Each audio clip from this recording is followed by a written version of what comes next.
Chevy Chase knows how to drop the F-bomb. Skinwalker, what? What? And Mace Windu could be the man. All this and more on this episode of Our Different Take.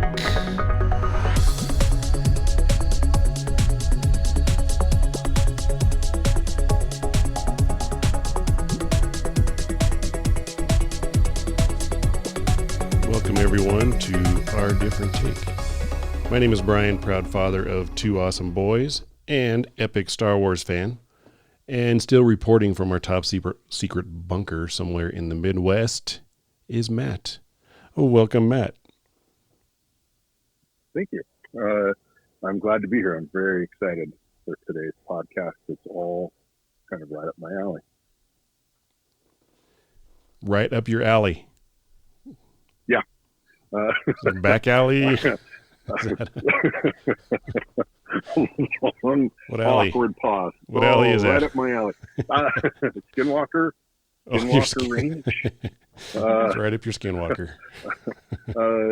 All the things that really get me excited: paranormal activity, UFOs, true crime, ghosts, poltergeists, all that stuff really makes me excited. And on top of that, Star Wars, which can never be bad. Can never be bad. So I agree with that.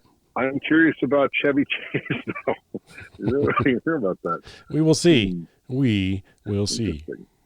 The best and the worst. Hey, so were you able to check out any of the shows that our listeners suggested from the last podcast?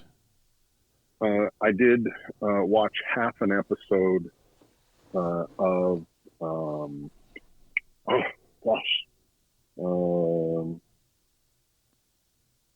and now I can't think of it. It's got the guy from Arrested Development in it. Ozark. I watched another half an episode. It's outstanding. So here's what happened. Me and the wife watched the first episode of Ozark, and it was an absolute cliffhanger. It was just like edge of your seat craziness. And I thought, man, I'm so excited to get into this. And then things have been, stuck at home. Mm-hmm. And so I've been working in my garage. I've been trying to get everything straightened up. And I've been on a YouTube binge for like weeks now. So while I'm working, I have the YouTube Premium. So I can actually shut my phone off while it's playing. And I just stream all the vlogs that I subscribe to. And there are a couple hundred of them. So it's been nothing but that. And the other night, you told me you were talking about the Skinwalker Ranch thing. Was that last night? Yeah. And we had started an episode, and I told Julia to go ahead and watch it. I was done. I was back in the closet here at my desk researching Skinwalker Ranch. Nice. All right. I personally, and I don't get me wrong, I love the shows. But this kind of stuff is for me is much more fun. Yeah. Well, we really didn't catch any of those shows that our listeners had suggested because I'd seen some of them already. But we did come across this show called Killing Eve, which is on BBC America. Yeah, it's in its third season, but you can only get the first two seasons on Hulu. You can't get it anywhere else unless you want to pay for it. So actually, we did. You got to wait for the season to be done, and then Hulu will pick it up at the beginning of maybe the next season. Is that how that works? Yeah, I guess so. So we paid $5 and got Hulu, and we burned through the first two seasons. It's really good. It's really good. I won't give it away, but if anyone wants to watch, it's good. And then Killing Eve, and then I went and got the free month of CBS Online or whatever that is. Started watching Picard. Fell asleep. What do you think of it? Fell asleep. You didn't like it? No. Oh wow! I haven't. I wonder if our mutual friend Jeremy, who's a Star Wars fanatic, what his take is on that. I'm sure he likes it. I haven't seen it either.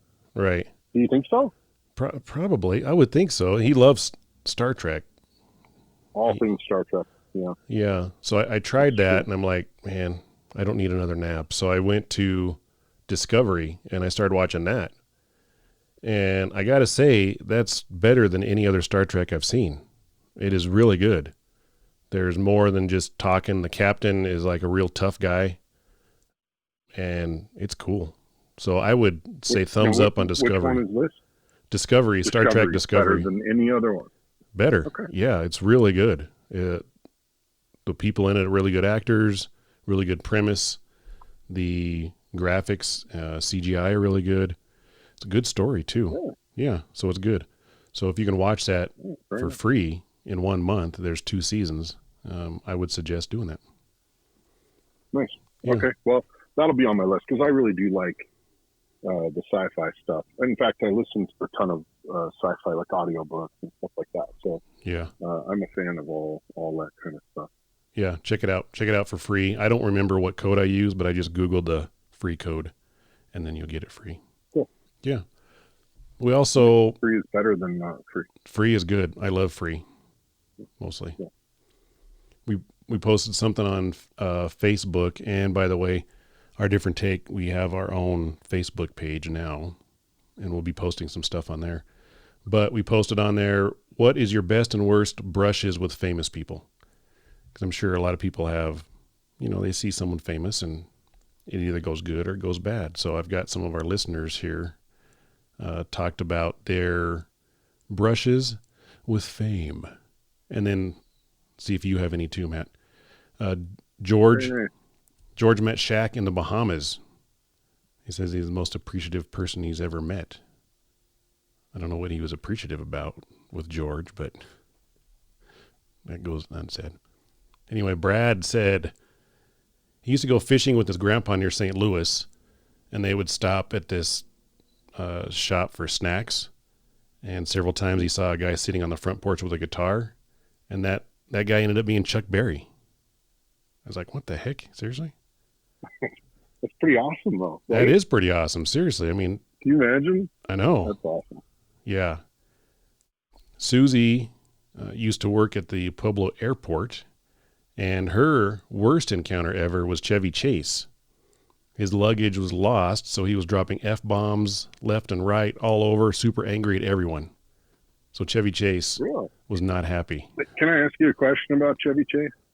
Yeah. What do you feel about Chevy Chase? Like, what is your opinion of him as an actor, as a comedian, and just in general? Because I feel like most people either love him or hate him. For me, I think it's situational, where I've seen some things that he's been in that I really don't like, but all the Christmas Vacation movies are good, and then I did like him in Community as well. I never saw Community. Yeah, I don't know how many seasons it was, but it was a good show. It was a really good show. I'm trying to think, favorite Chevy Chase movie of all time. I got to say Caddyshack is right up there. Loved him in Caddyshack. Loved him in the Christmas Vacation. I liked him in European Vacation and Vegas, but Christmas Vacation is the favorite. And then the Three Amigos. I think the Three Amigos is just classic. Man, I don't remember. I'm sure I watched it, but I don't remember that. Or Caddyshack, Chevy Chase, for that matter. You don't remember? Caddyshack's awesome. Martin Short and Steve Martin and Chevy Chase are in the Three Amigos. Oh yeah, Steve Martin. I like Steve Martin. Oh, and Spies Like Us with Dan Aykroyd. Oh yeah. Also a really good one where they become, they go into Russia to try and, unbeknownst to them, to launch a nuclear attack on America. That's a classic. Is that considered a classic? Oh man, I think so. I love it. It's one of my favorite movies of all time. And actually, the other American Spy is Dan Aykroyd's real life wife. Oh really? The blonde, yeah. Interesting. Yeah. And she's super good looking. What's her name? I will find out. Hold on one second. Okay. While you're doing that, we'll talk about Susie's best one. She met John Travolta at the Pueblo airport as well. He just learned to fly, stopped in for lunch. Susie was with her friend. They went over and asked to join him, and he let him. Said he was so friendly and charming, but she was 7 months pregnant and had no camera. So either, yeah, so maybe Susie, maybe you're lying. Maybe. Donna Dixon is his wife. Oh, Donna Dixon.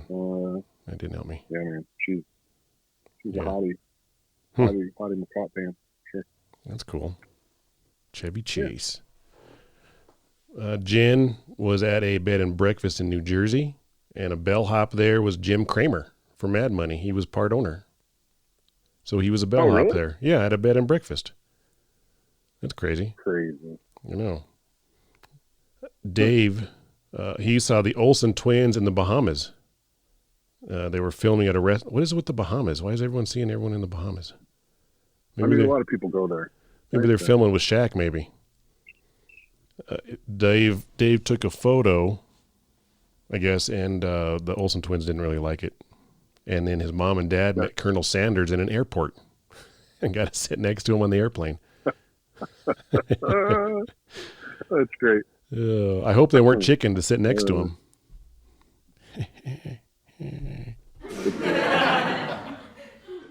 That's great. And Scott, he was at a Brian, your wit. Yeah. He was at a concert with a group called DeGarmo and Key. He was super excited to go up and talk to him and get their autograph. Didn't even talk to him. Complete jerks. Oh, really? Yeah. That's unfortunate. That happens, though, It does, but when you're excited to see someone, and because I was actually there with him for this. Yeah, you just felt like your heart was ripped out of your chest. It's horrible. Yeah, that sucks, man. You know who's awesome? Keanu Reeves. Probably the most awesome guy in Hollywood. Have you met him? No, but I've seen the videos. And he rides the bus, for God's sake. Like, he just rides the city bus when he's going places. And he poses for pictures with people. He got stuck on a city bus with a bunch of people in traffic, and there's a video of him actually, I think he was like, he got them all singing, and everybody was like singing songs and telling stories and stuff. And like, he's just down to earth kind of a guy. Also, and I don't know if this is true, but I've seen some videos on it, like a percentage of the money he made from his Matrix movies, he gave to the stagehands and all the behind the scenes workers. He split like several $1 million with those people. Wow. No, that's really he's just cool. a good guy. All the way around, good guy. That's cool. And he's not a dick, which happens to a lot of people when they. That does. A lot of actors and actresses are that way. Yeah. But, I kind of understand it to an extent. Like, man, it must get really old. But, you're going to make that kind of money and you're going to do that stuff and that's your chosen career. Like, people are your bread and butter, man. Yeah, you better be polite. And it's part of your job, really. I mean, that's your job. What I would think. Yeah. You just need to get with it. Have you had any other brushes with famous people? The only, and I was trying to think back, I think there's been a few, but nothing really sticks out except for Oscar De La Hoya. I was driving a cab one night, yellow cab, and I can't remember where I picked him and his manager up. I think it was downtown Springs, maybe Broadmoor, or maybe it was one of the steakhouses in town. And they had been meeting with a bunch of people. And I picked up Oscar De La Hoya and his manager. I got his autograph. That's cool. Just talking, And then his manager, I dropped somewhere. And then I took Oscar all the way north to like it's up by the shops at Briargate up there. The new, like, it's like at the time it was a brand new little, like, Ramada, like a small, like a little, a Holiday Inn type place. And that's where he stayed. Wow. And interesting. And he didn't talk much at all. Quiet, huh? Friendly, but a quiet guy. Yeah. Plus, I don't know that he speaks that much English at the time. Oh, yeah. It was kind of broken. And so we didn't really talk much, but he did give me his autograph and that was cool. I appreciated it. And I tried not to harass. That's cool. Because he could just stick my ass. Not many people can say that, though. Yeah, pretty cool. And then I'm trying to think who else I met. Bartending downtown in the Springs. I met Dog the Bounty Hunter and, his whole group of people. Yeah. Beth, I think, was his wife's name. She recently passed away. He was super cool, much shorter than I thought. Man, he's tiny. He's a little bitty guy. Really? He doesn't look that way on TV. Man, he's like 5'6". I think. Not four. He's not very big. What? And he's got this huge mane of hair. He looks like a little leprechaun. He's a really nice guy though, very friendly. And then what was the other guy? The bondsman that always does stuff with him when he's in the Springs. What's the bail bond guy? Oh, you know what I'm talking about. I can picture the building, but I can't think of his name either. Anyway, they were down in the bar at one point in time, and I got to meet him. I'm trying to think if anybody else came through that was really kind of famous. I can't think of anybody right now. I ran into a few people driving a cab, but I always try to kind of keep it really chill. Yeah. But yeah, that was kind of it for me. How about you? When I went to Vegas, this was, I don't know when this was. This was a long time ago. We went to go see David Copperfield, and we got there early, so we were sitting at these little teeny tables, and then this lady comes up to me, and she's like, "Hey, do you want to go up on stage?" And I was like, "What?" I said, "Yeah, I'll go up on stage." So she took me back behind the stage, and she put this little sticker on me. So I guess, so they would be, I don't know, so David would recognize that I'm not just a guy rushing up there, I guess. And so we went over backstage, we went over there what I was supposed to do.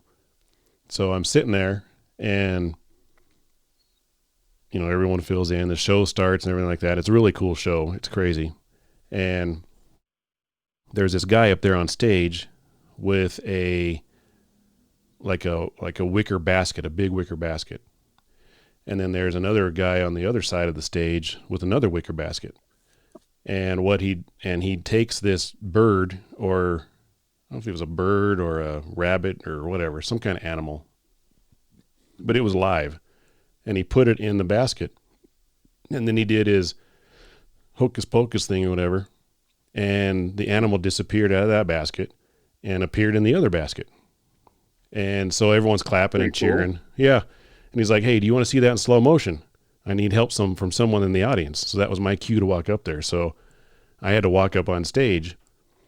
And what they did is they told me to act like they had me put on this thing where I looked like I was, huh? Did you have to run the bird to the other side? Yeah, but I did it. Who's the god that's really fast? What's his name? Mercury? Who's that guy? Mercury, yeah. Okay. He has wings on his shoes. Yeah. Yep. So I had to do that. I had wings on my shoes and like a little hat with wings. And so I had to do it all. Because I would just there's no picture whatsoever.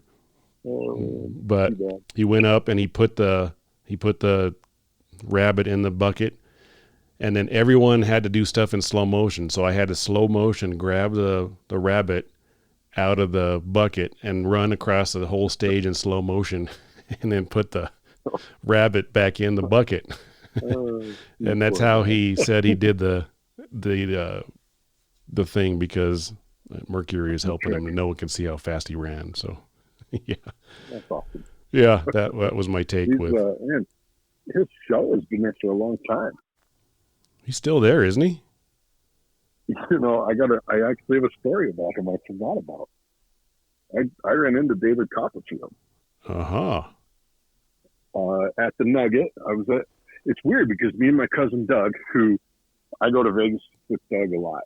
And it's kind of, he's in Scottsdale. So he drives down about 4 hours and I fly down.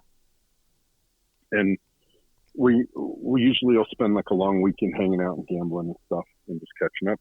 And we're sitting in the hot tub at the Nugget. And the hot tub at the Nugget closes, I want to say at midnight or 1. So we've been down there drinking for a while. The hot tub closes, the bar closes, and we're just kind of like finishing up. And I think at the time they wouldn't kick you all the way out. At the time you could kind of hang out in the chairs and stuff. And we were just talking, whatever. It's like 2:00 in the morning. And Doug, I've got my back to the big hallway that runs by the pool there at the Nugget. And Doug is facing, and he jumps up to me and goes, "Hey, that's David Copperfield." And I said, "Really?" He goes, "Yeah." And here comes David Copperfield with these two super hot girls, one on each arm, right? Yeah. And I just got the distinct impression he didn't want to be A, recognized, or B, talked to. And of course, Doug had been drinking. So he runs right up to David. He's like, "David Copperfield, I love your work. I'm such a huge fan." He's trying to talk to him. And and I'm kind of standing behind, and I give a little wave, And Mr. Copperfield, to his credit, was kind. He was polite, and he wanted to get the hell away from us, and kept walking as fast as he could. But it was, I did encounter and say hello to Mr. Copperfield, the two super hot girls at the Golden Nugget at like, I don't know, 1:30 in the morning. Well, you and your buddy are standing there no naked. idea why. He was, yeah, he was probably just there for a business meeting, folks. I don't know. Like, who can say? Probably making some things disappear. Who knows? It was kind of funny. Afterwards, we're like, "What the fuck is he doing here?" He owns, he lives at the MGM. Like, the guy can have any place he wants. Yeah, the discretion was needed. Anyway, pretty funny stuff. Very nice. Both have David Copperfield stories. Never thought that would happen. Yeah, right? Right. Oh, man. He's doing that act for a million years. And now the moment you've all been waiting for. Our different take. All right. So. And here we are. Here we are. Our different take. I thought we'd try to talk about something a little bit different that appeals to both of us and probably a lot of our listeners, hopefully. And hopefully. So that place we'd like to talk about is Skinwalker Ranch in Ballard, Utah. You've been doing a lot of research on this. Do you want to start out and go over a little bit of history and stuff over that? Yeah, Skinwalker Ranch is about 400 acres, if I recall, and I didn't write that down. I believe it's 400 acres. It's not gigantic, but it's a pretty big ranch in Utah. It's about 150 miles outside of Salt Lake, so it's not too far out in the middle of nowhere, but it's kind of out in the middle of nowhere, right next to a Ute Indian reservation. And the Utes, the area that ranch is on, the Ute tribe forbids their people to go on that land because they say that is the path of the skinwalker. And a skinwalker, to them, is a witch that can assume the shape of any animal and has supernatural powers, and they're considered to be very evil. And so when you mention it, it's interesting because you mentioned it to me the other day, and I had heard the term Skinwalker Ranch, and I wasn't really familiar with what it entailed. It entails a lot of interesting things happen there, and it's probably up until the last couple of years was probably the most active spot for all kinds of crazy shit. Right. So I'll dig in. Okay, so there's a book called the Search for the Skinwalker, I believe is what it's called. I'm gonna pull it up right here. Hunt for the Skinwalker, written by a guy Keller and this other guy Knapp. Now George Knapp is an investigative reporter who's huge in Vegas for years. He's the guy that started doing stories on Area 51. He's done a lot of stuff, organized crime, racketeering. He's taken on, casino owners and mobsters and all these different things. And Mr. Knapp spent off and on 8 years with Mr. Keller and 15 other scientists and different people that are into the whole alien scene. And they had a bunch of equipment out there. The people that owned the ranch at the time allowed them to come out and witness all of these crazy things that went on. And it's my new favorite thing. As I started, I actually downloaded the book. I bought the book last night, and I've been watching a bunch of YouTube videos on it.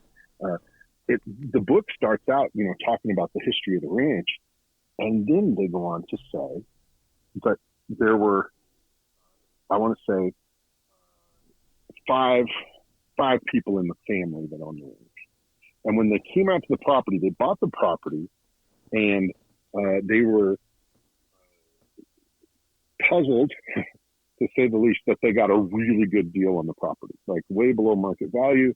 They bought this ranch, and when they came out to the ranch house to look at everything, they were puzzled by the fact that all the doors had heavy bolts on them on the outside and the inside. And they had huge guard dogs set up around the house on chains, on either end of the house on chains, these big guard dogs. And when they moved in, the first day they were there moving in, they were standing outside of the house and they saw something come over the ridge, and it was a huge wolf. And this wolf ran up and then trotted up to them, not aggressively, but just trotted up to them and allowed them to pet it. And they said it was much larger than any other wolf they'd ever seen. And apparently they had seen wolves before. And they said that the kids were petting the wolf and they were telling their parents, hey, this is a tame animal. We should keep it for a pet. Can we keep it? And all these different things went on. And the wolf allowed them all to pet it, and it walked away towards a pen where they had some cattle, and a baby cow had stuck its head through the bars. And the wolf latched onto that baby cow's head like really fast and was trying to pull it through the bars.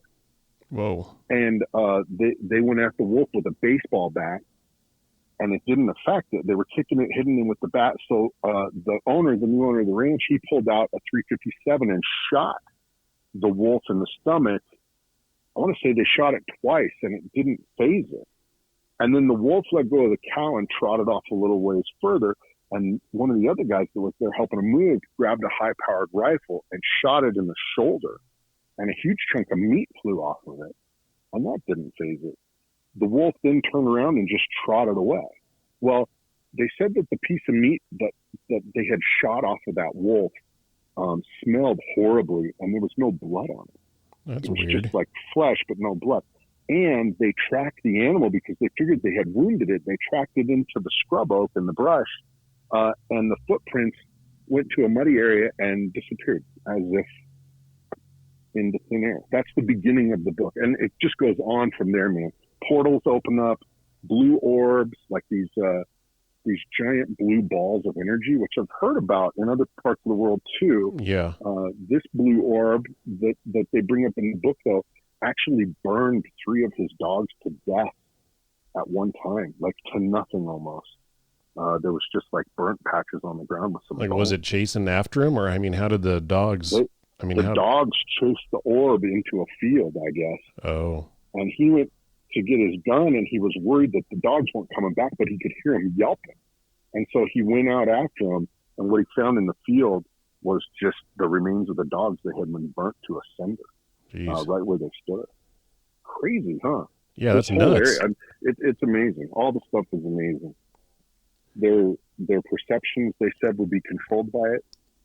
What they saw and felt, they felt was being controlled by this entity out at Skinwalker Ranch. And they had a lot of other things happen as well. Cattle mutilation,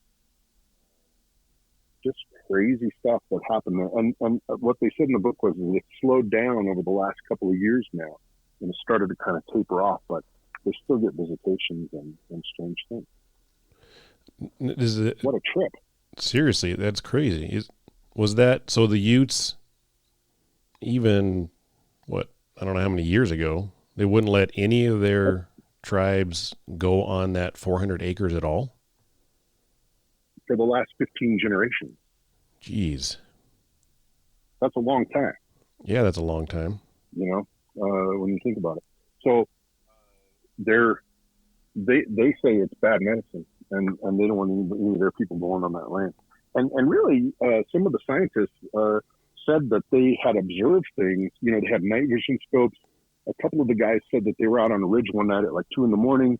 and just looking over the land. And all of a sudden, one guy had night vision on, the other guy didn't. And he says, "Do you see that blue glow in the field?" And the guy says, "No." And they could only see it with their night vision goggles on. But they said that it opened up as it got bigger and bigger and bigger, and they saw somebody crawl out of it from another dimension.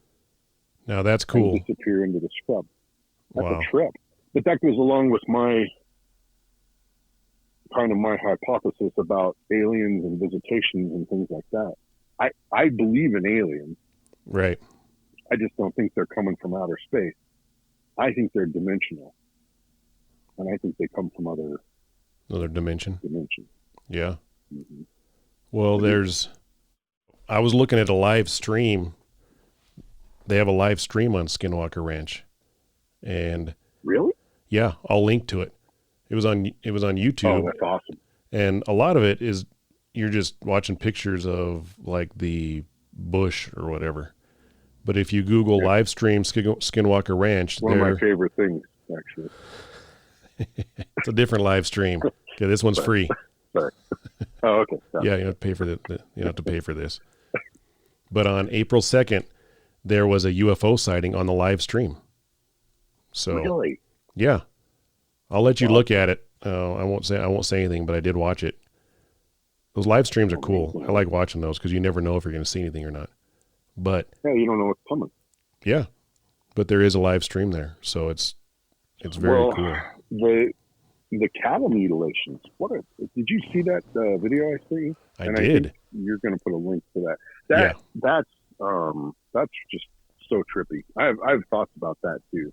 My wife thinks I have personally left my good senses somewhere. But my thought is,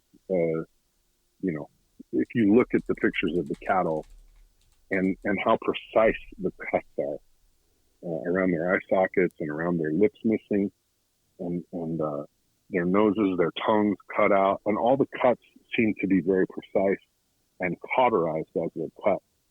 I mean, it kind of makes you wonder, right? It does if make a you little wonder. blue portal doesn't open up and somebody that's got an interdimensional butcher shop somewhere decides they want the choicest cut of meat for these animals, just sucks them in, bleeds them, takes everything they want, and puts them back on the ground when they're done. But why? So if you're coming from another dimension, though, you could probably go anywhere, right? Your portal could show up pretty much anywhere you wanted.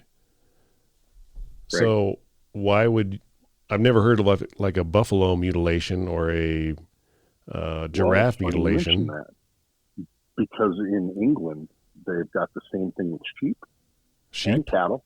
They'd have over 1,500 in Australia. Sheep and cattle again? They've got well over 1,000 in South America, Brazil, places where they have a lot of cattle. These mutilations are not uncommon all over the globe. Wherever cattle roam, this happens. Well, why and cattle? Nobody's ever caught it on tape. I don't know. It's why weird. Is it cattle? And sheep. You got me, man. Maybe they like a little blood pudding and some tongue. I don't know. A lot of people say there should be a natural reason for it, and what I don't understand is why don't people just live stream their fields and keep an eye on the cows? Yeah, you would think, because if that's a lot of money. I mean, cows and cattle, sheep, that's their livelihood. That's a lot of money right there. So you would think there would be some kind of video or picture or something happening. Right. Oh, and the other thing, the people that sold the ranch the night before they left, I don't know if have you ever shared a dream with someone? No. I have one time in my life shared a dream with someone. It was the strangest thing I've ever experienced. A girlfriend and I was out of high school by a year maybe, and my then at the time fiance and I were sleeping on a couch together. We were watching a movie, we fell asleep on a couch, kind of cuddled up with each other.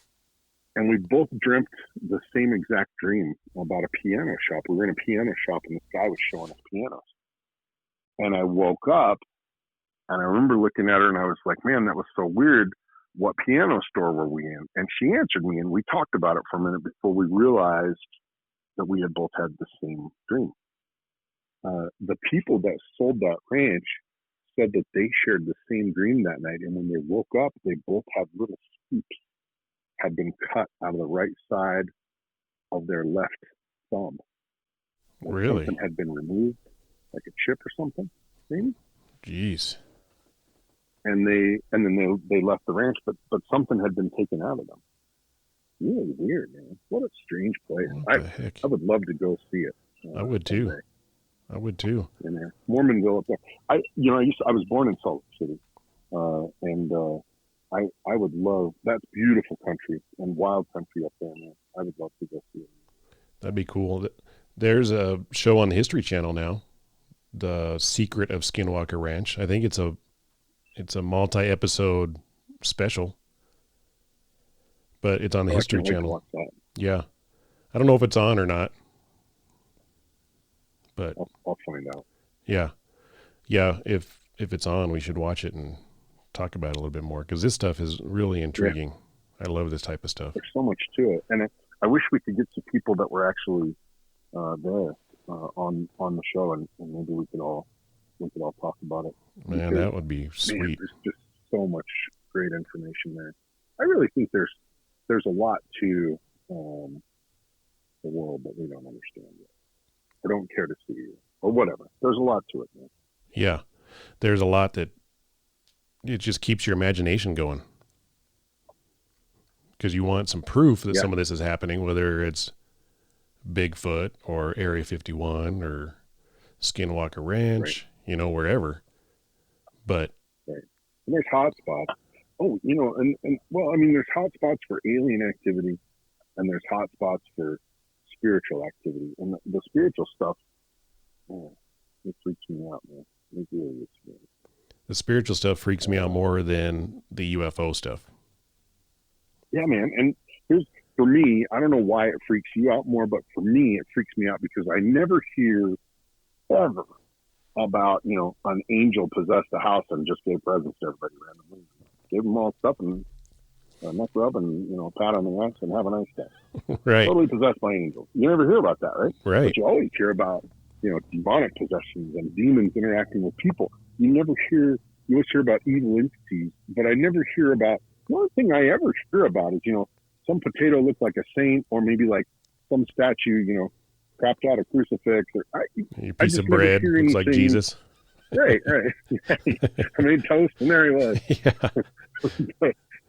but I never hear, you always hear about the harsh stuff and the bad stuff. There's a guy on YouTube, Steve Huff, who I'm a fan of his work. I think he does good work. I think he's honest. But he's always trying to communicate with spirits, and everything I hear is just always random. It's like looking through a glass darkly. Like you never get good,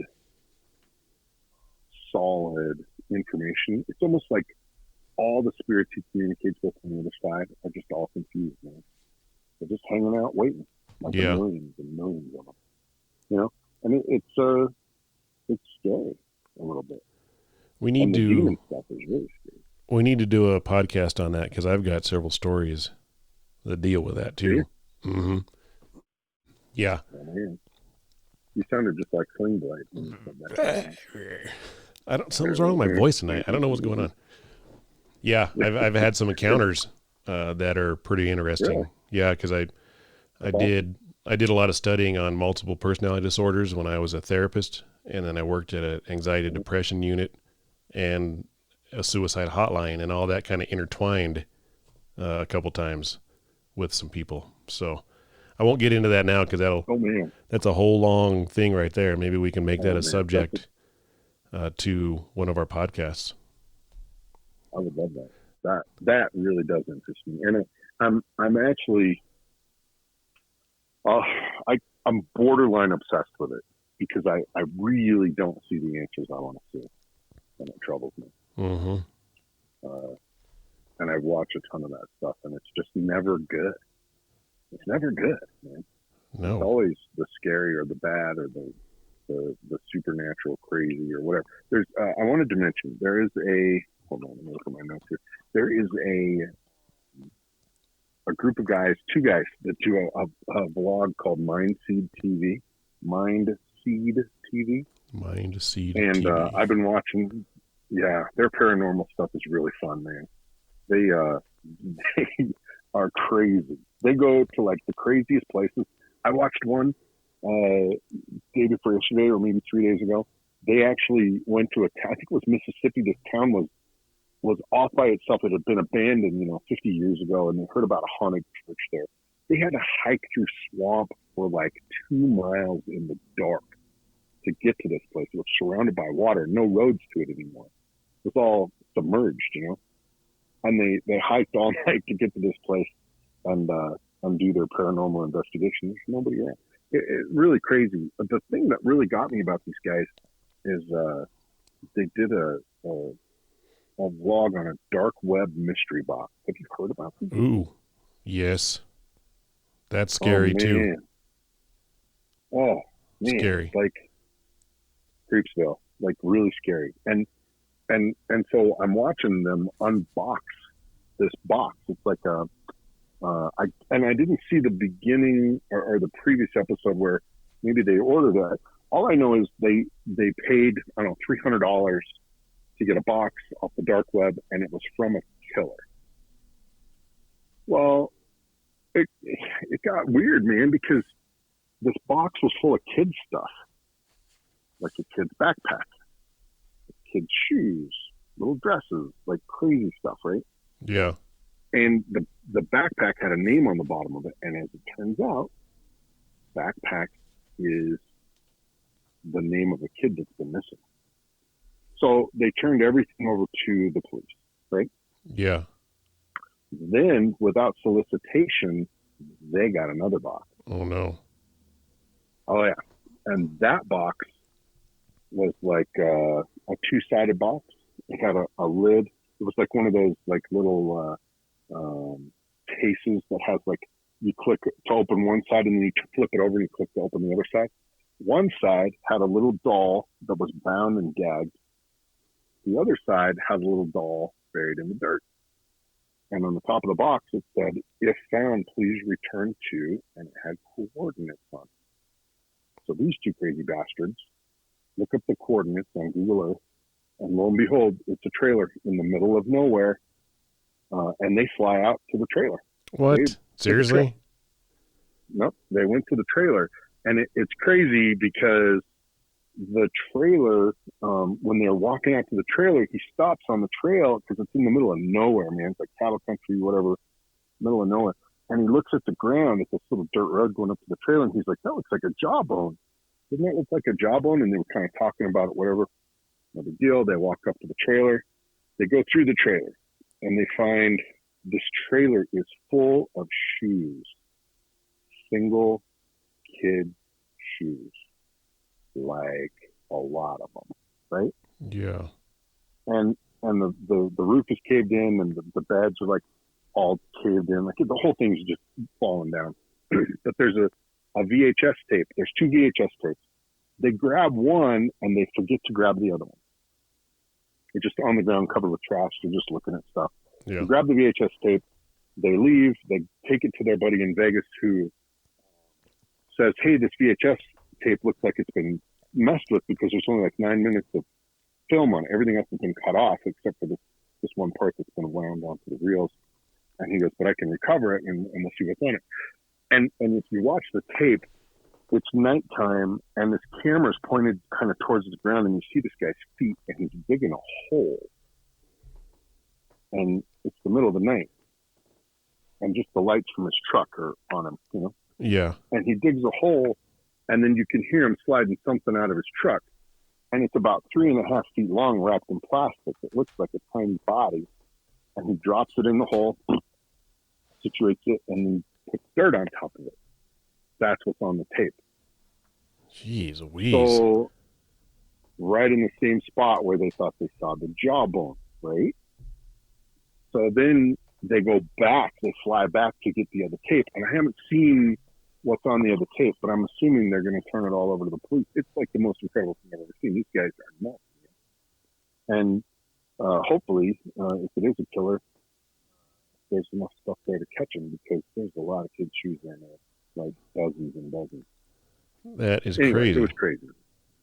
Crazy, man. That dark web stuff scares me to my toes. Yeah. It really is creepy stuff. And there's no way to trace that stuff. I don't even want to get on and look at it because I'm afraid of what I'll see.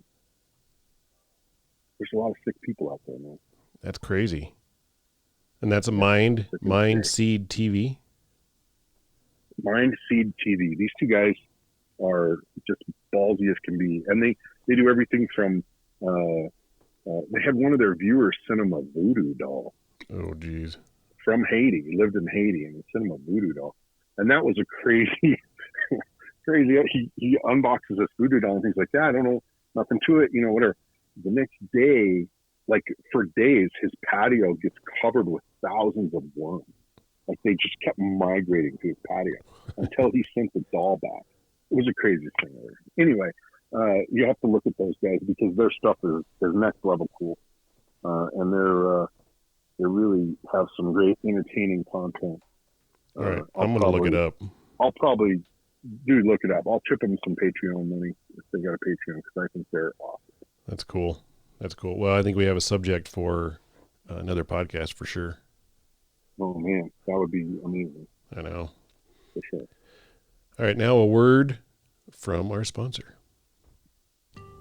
I would like to introduce you to our new sponsor, True Vision Health. True Vision supplies some of the best health and wellness products you will find. Two of the most popular products are the True Fix and True Control combination. True Fix reduces appetite, blocks sugar cravings, boosts energy, and busts visceral fat, while True Control corrects your blood chemistry, cleanses your liver, fights bad cholesterol, and strengthens lean muscle. What else could you want? This is a great product. So if you're interested, visit our website at ourdifferenttake.com, go to the sponsor page, and click on the link for more info. You won't be disappointed. All right, that's our new sponsor. Hey. Right on. That's awesome. Yeah. Glad to have them. Yep, I'm glad they're part of our podcast. So, yeah, go to our website, click on the link, and get you some good stuff. Good stuff. There we go. Good stuff. Hold on, technical difficulties. Here we go. And now it's time for Ask Matt. He's so sexy. True. Very true. So this week we have a question from AKA Fireball Mike. Fireball Mike. So he asks, what Jedi would win? Old Ben or Mace Windu? I mean, for me, it's hands down Ben Kenobi. Without a doubt. Old Ben, though? That's just me. Why is that? What do you think?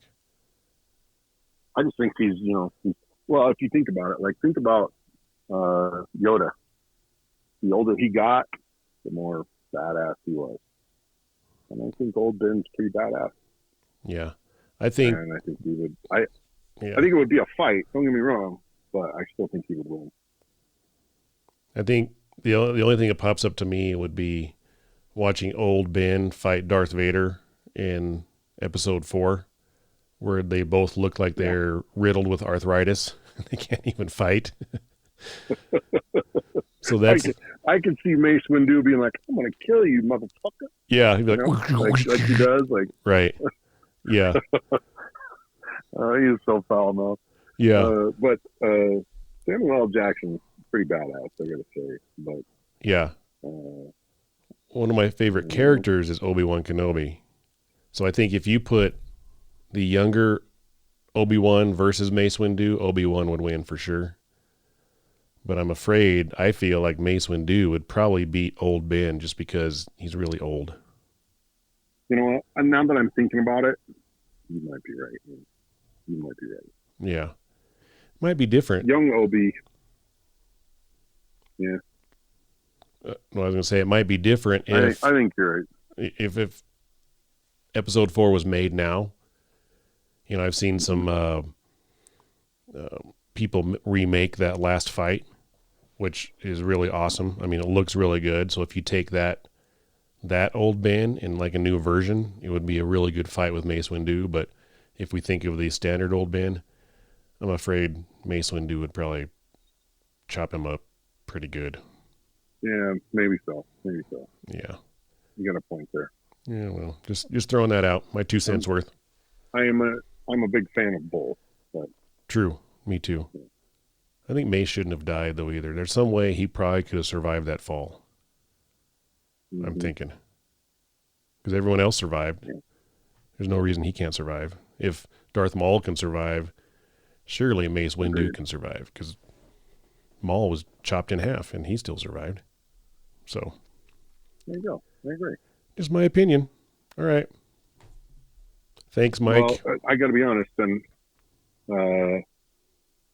I feel you are much more of a expert on Star Wars than am I. I'm a fan. You're a fan. Fan.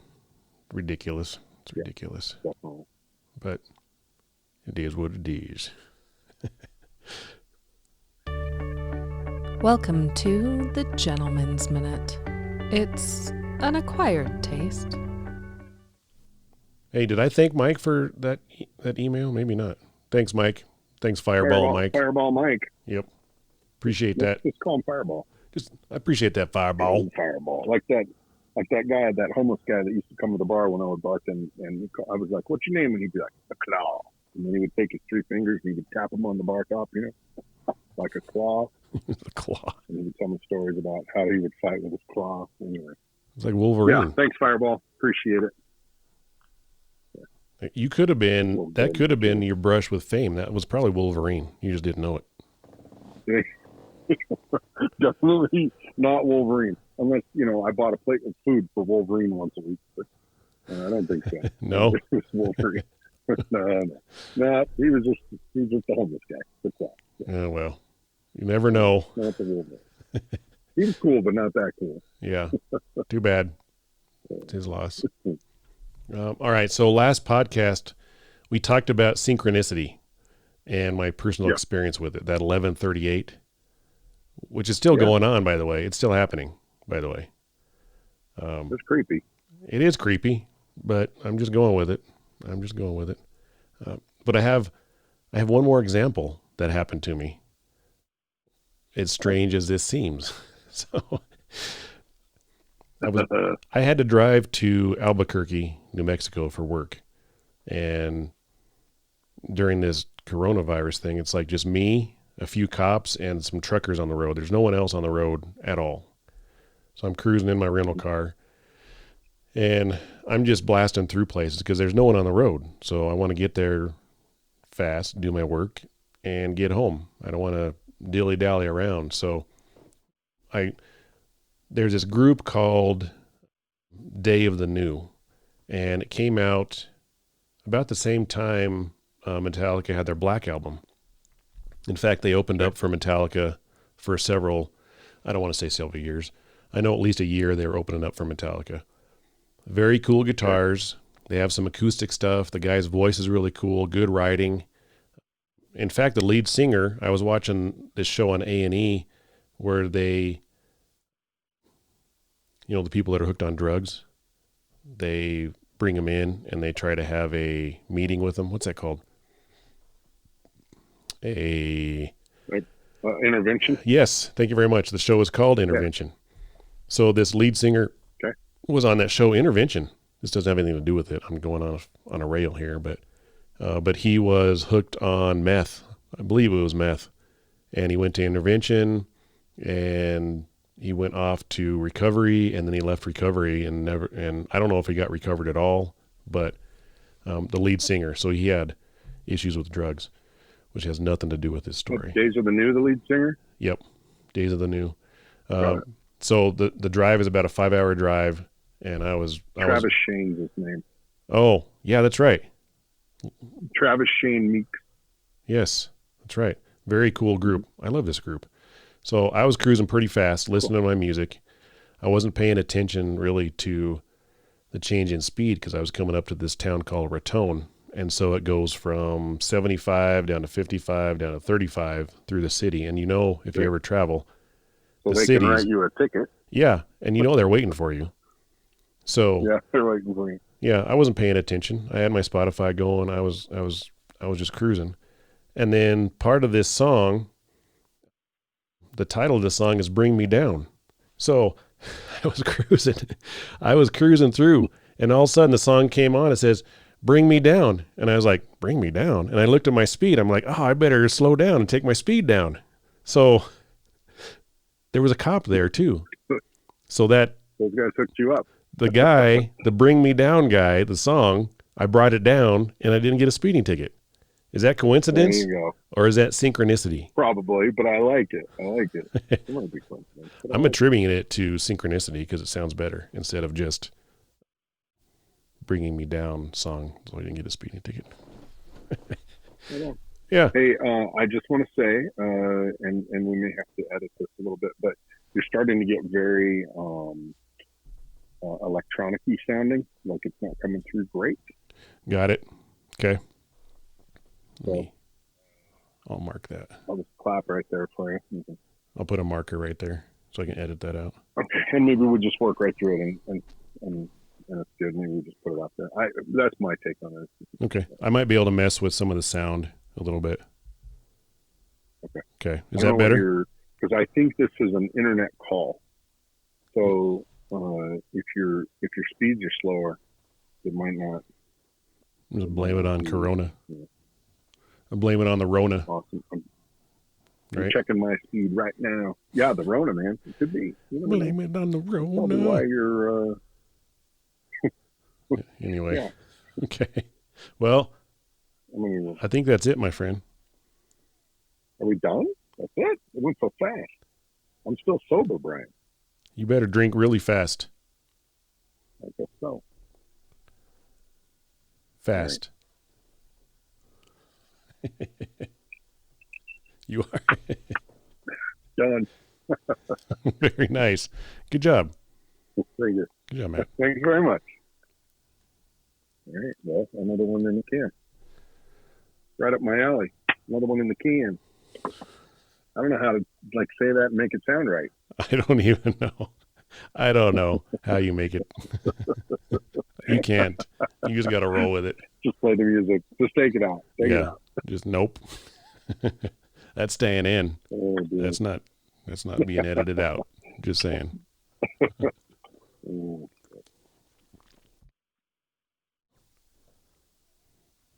Okay. You ready?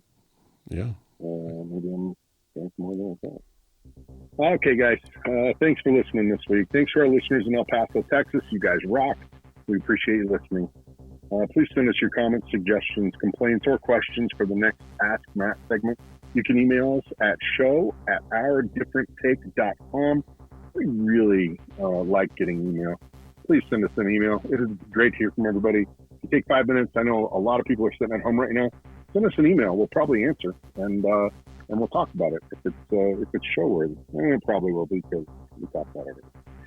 Just starting this week, we now have a voicemail line. You can call to submit questions, or really anything you want. Call 970-343-4594. That's 970-343-4594. Don't forget to rate us 5 stars on Apple Podcasts and subscribe to the podcast. You can hear us on Apple Podcasts, Spotify, Google Play Music, radio.com mobile app, and Stitcher. You'll be able to catch us on iHeartRadio in about a month. So mark that on your calendar. Thanks again, everybody. Thanks, Brian. Thank you. Peace. Peace out.